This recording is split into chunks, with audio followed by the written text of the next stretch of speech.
আপনি কি কখনো ভেবেছেন, মৃত্যুর পর আমাদের জন্য কি অপেক্ষা করছে?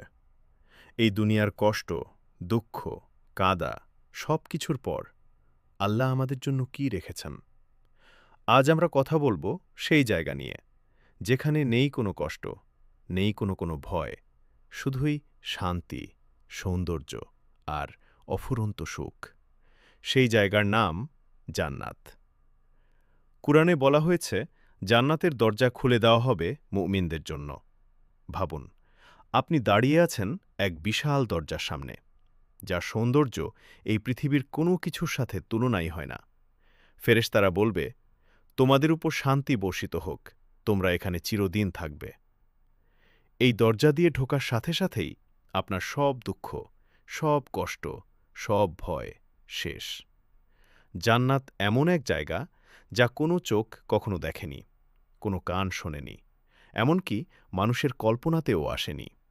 সেখানে থাকবে সবুজ বাগান, ঝর্ণা, নদী।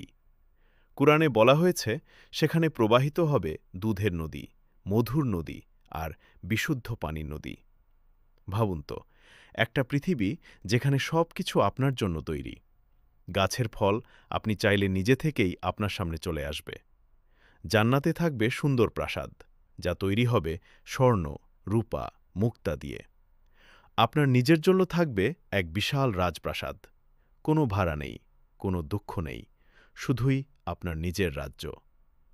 রাসূল সাল্লাল্লাহু আলাইহি ওয়াসাল্লাম বলেছেন, জান্নাতের সবচেয়ে ছোট মানুষটিও এই দুনিয়ার সব রাজাদের চেয়েও বেশি পাবে।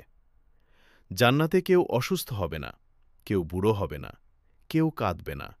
সবাই থাকবে চিরযুবক, সুন্দর, হাসিখুশি।